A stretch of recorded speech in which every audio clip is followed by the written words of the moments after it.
ئەم کاتتان باش بیسەرانی هێژان لە ڕادیۆ دەنگی گەلەوە بە یارمەتی هاوکارانم گەشتی هەواڵەکانی کاتژمێر و با کاتی ناوەندی ئوروپاتان پێشکەش دەکەین.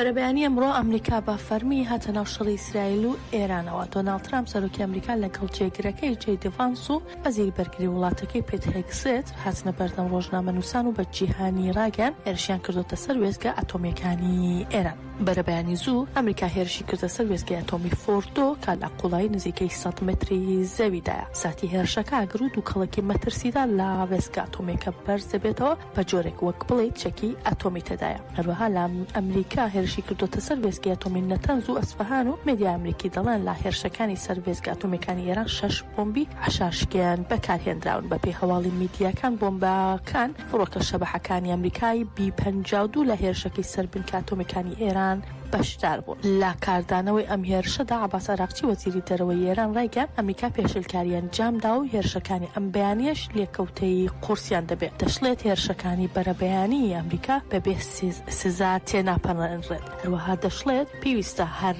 ئەندامێکی نەتەوە یەکگرتوەکان بەو ڕەفتارە مەترسیدار و بێیاسا و تاوانکاری ئەمریکا بە ئاگات بێتەوە و ئیدانێ بکات. هاوکات ئێران لە کاردانەوەی هێرشەکانی ئەمریکا دەستی کرد بە موشک بارانکردنی هەردوو شاری حیفا و تەلەبیبی ئیسرائیل. کەناڵی فەرمی ئێران گومانی خستە دڵی ئەمریکا و ئیسرائیل کاتێک میدیاکانی ئێرانی بڵاویان کردەوە لە پێش هێرشەکانی ئەمریکا دامەزراوەکانی فۆردۆ ئیسفەهان و نەتەنز بۆ شوێنێکی پارێزرا و چڵکراون. ئێران دەشڵێت لەناو دامەزراوە ئەتۆمیە بە ئامانجگیراوەکاندا هیچ شتێک نییە مای نیگەرانی بێت دەربارەی هەر دزەکردنی تشکی ئەتۆمی.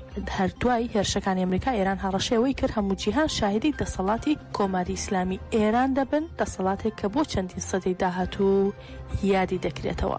دوای هێرشەکەی ئەمریکا بەنیامین نەتانیاهوش سەرۆکوەزیرانی ئیسرائیل ڕایگەیاند ئەوەی کە ترامپ و ئەمریکا کردیان بە هیچ وڵاتێکی دیکە ناکرێت.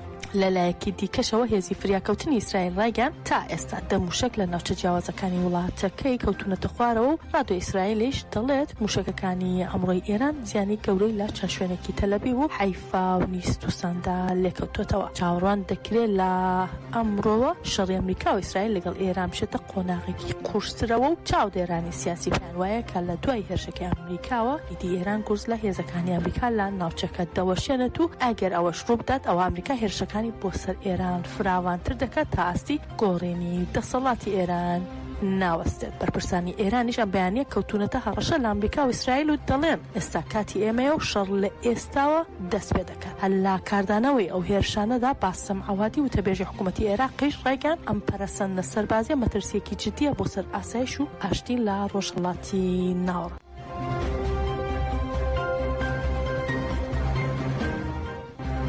ناوەندی ئاسایشی ئەتۆمی ئێران سەبارەت بە هێرشەکەی ئەم بەیانی ئەمریکا بۆ سەر چەند دامەزراوێکی ئەتۆمی ئێران و کاریگەریەکەی ڕاگەیاندراوێکی بڵاو کردوتەوە و ڕایگەیاندووە لە بەرەبەیانی ئەمڕۆ پێک ئەتۆمیەکانی فۆردۆ و نەتەنز و ئەسفەهان کە با پێچەوانەی یاسانێ و دەوڵەتیەکان لەلایەن ئەمریکاوە بردومان کراون. هەروەها پەیمانی قەدەغەکردنی بڵاوبوونەوەی چەکی ئەتۆمی NPT پێشلکراوە کە نابەرپرسانە ژیانی ملیۆنان هاوڵاتی دەخاتە مەترسی. هەروەها لە ڕاگەیاندراوەکەدا هاتووە ئاژانسەکەیان هیچ نیشانێکی تیشکدانەوەی ئەتۆمی تۆمار نەکردووە و هیچ مەترسیەک لەسەر دانیشتوانی ناوچەکان نییە. محەممەد مەنان ڕئیسی نوێنەری شاری قۆم لە پەرلەمانی ئێران با میدیا ناوخۆیەکانی ئێرانی ڕاگەیاند بەشە سەرەکیەکانی بنکەی ئەتۆمی فۆردۆ کە لە ناو جەرگەی زەویدان هیچ زیانێکیان بەرنەکەوتووە و پارێزراون. هەروەها و تووشێتی ئەو مادانەی دەبن با مەترسی لەسەر سەلامەتی هاوڵاتیانی ناوخۆ و دەرەوەی ئێران پێشتر گواستراونەتەوە بۆ شوێنێکی تر بۆیە هیچ تیشکدانەوەیەکی ئەتۆمی تۆمار نەکراوە.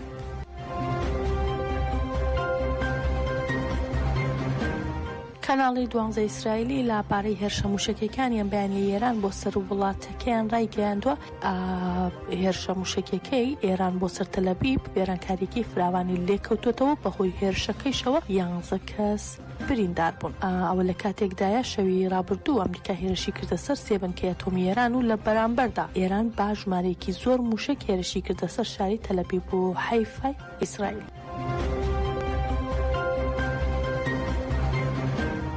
حکوومەتی سعودیە لەبارەی هێرشی ئەمریکا بۆ سەر بنکە ئەتۆمیەکانی ئێران ڕایگەیاندووە نەگەرانی لە بە ئامانجکردنی دامەژاوە ئاتۆمیەکانی ئێران لەلایەن ئەمریکاوە دەشڵێن داوای دان بە خۆداگرتن و کەمکردنەوە و دوورکەوتنەوە لە پەرسەندنی گەڕژیەکان دەکەین.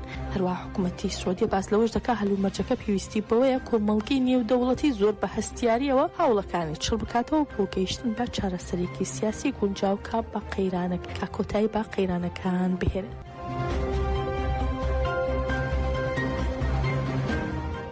حەکیم جیڤرز سەرۆکی بەری دیموکراتەکان لە کۆنگرسی ئەمریکا ڕایگەیاندووە دۆناڵد ترامپ گەلی ئەمریکای لا خشتە بردووە و دەربارەی پلانەکانی خۆی بەرچاوڕوونی نەداوە بە کۆنگرس. دەشڵێت هۆشداری دەدەن لە تێوەگلانی ئەمریکا لە جەنگێکی وێران کرد لە ڕۆژهەڵاتی ناوەڕاستدا. لە لایەکی تریشەوە تۆماس مەس پەرلەمانتاری کۆماریەکان لە ئیکس نووسێتی بڕیارە تاکلایەنەکەی دۆناڵد ترامپ بۆ هێرشکردە سەر بنکە ئاتۆمیەکانی ئێران نادەستوریە. هاوکات نانسی پلۆسی پەرلەمانتاری بەری دیموکراتیکەکانیش ڕایگەیان دۆناڵد ترامپ دەستوری ئەمریکای پێشل کردووە و بەبێ ئاگادارکردنەوەی کۆنگرس ئەمریکای ڕاپێچی جەنگێکی وێرانکەر کردووە لە ڕۆژهەڵاتی ناوەڕاست کە ژیانی ئەمریکیەکان دەخاتە مەترسی. هەروەها بێرنی ساندەرزیش پەرلەمانتاری سەربەخۆ ڕایگەیاندووە کە هەنگاوەکەی ترامپ پێشڵکردنی ڕاهای دەستوری ئەمریکایە و جەختشی کردوێتەوە کە کۆنگرس تاکە دەرگای ئەمریکایەوە بتوانێت بڕیاری جەنگ بدات.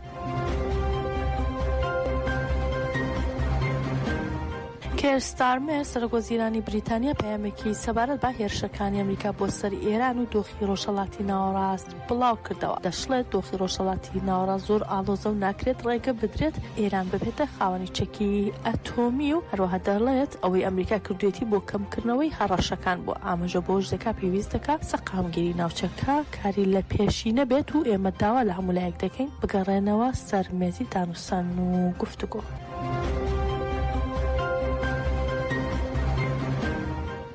ڕێکخراوی مافیای مرۆڤی هێرانە بڵاوی کردەوە باهۆی هێرشەکانی ئیسرائیل بۆ سەر ئێران لە ماوەی 9 ڕۆژی ڕابردوو 865 کەس کوژراون و 3396 کەسیش بریندار. لەو ژمارەیە 363 هاوڵاتی مەدەنی کوژراون و 1525 هاوڵاتی مەدەنی بریندار بوون. هەروە باس لەوەش کراوە کە هەر لەو ژمارەیە 215 کەس لە ئەندامانی هێزی سەربازی سەربا حکوومەتی ئێران کوژراون و 233 سەربازی دیکەش بریندار بوون.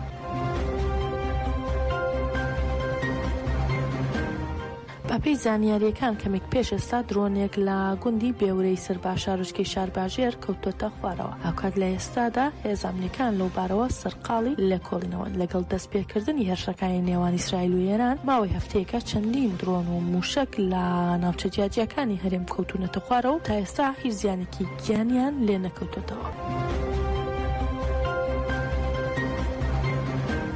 نوێنەرانی کەمپی مەخموڵ کە لەلایەن عێراقەوە لە بەغدا دەست بەسەرکرابوون دوای 37 ڕۆژ ئازادکران. بەڵام هێشتا گەمارۆ و ڕێگریەکانی عێراق و پەدەکە لە سەر کەمپەکە بەردەوامە. خەڵکی کەمپی پەنابەرانی شەیدرۆ سەمجودی کە چەندین جار دژی ڕێگری گەمارۆ و فشارەکان ڕێپێوانیان کردووە و داوای مافەکانیان کردووە لە ئەنجامی بەرخۆدانی خەڵکدا دوای 37 ڕۆژ نوێنەرانی کەمپەکە کە پێکاتبوون لە ئەحمەد شەهباز هاوسەرۆکی ئەنجومەنی گێل و ئیدبان یەلماز هاوسەرۆکی شارەوانی و بێوار ئەمین هاوسەرۆکی کۆمیتەی پەیوەندیەکانی دەرەوە ئازادکران. لە دوای گەمارۆکانی پەدەکەوە کەمپی مەخموڵ تا ئێستا لەلایەن حکوومەتی عێراقەوە ڕوبەڕووی گەمارۆیەکی توند بووەتەوە و لە دەی نیسانەوە ڕێگە نادرێت کە دەستەی بیناسازی ببردرێت بۆ کەمپەکە و هەروەها ڕێگە نادرێت کرێکاران بچن بۆ بەغدا بۆ کارکردن و ناسنامەی خەڵکی کەمپەکان نوێ ناکرێتەوە. گەشتی هەواڵەکانی ئەم کاتژمێرەمان پێشکەشکردن هەرشاد.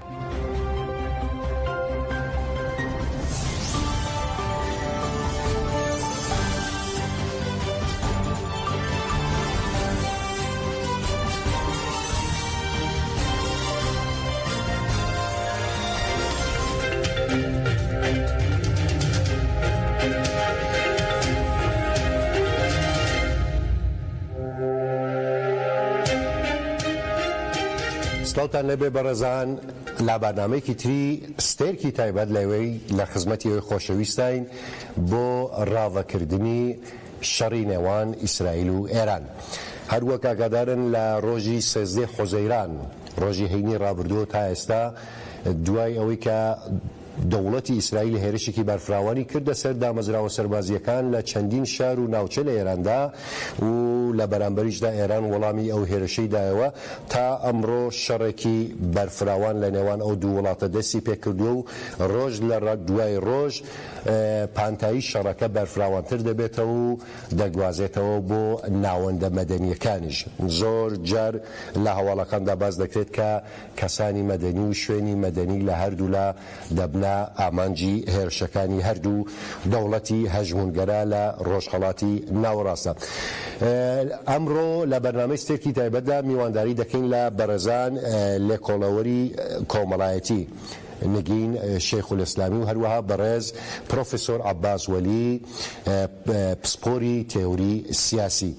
بەرەزان بەخێر بێن بۆ بەرنامەی ستێکی تایبەت. پرسیاری یەکەم دەچمە لای بەڕێز پرۆفسۆر عەباس.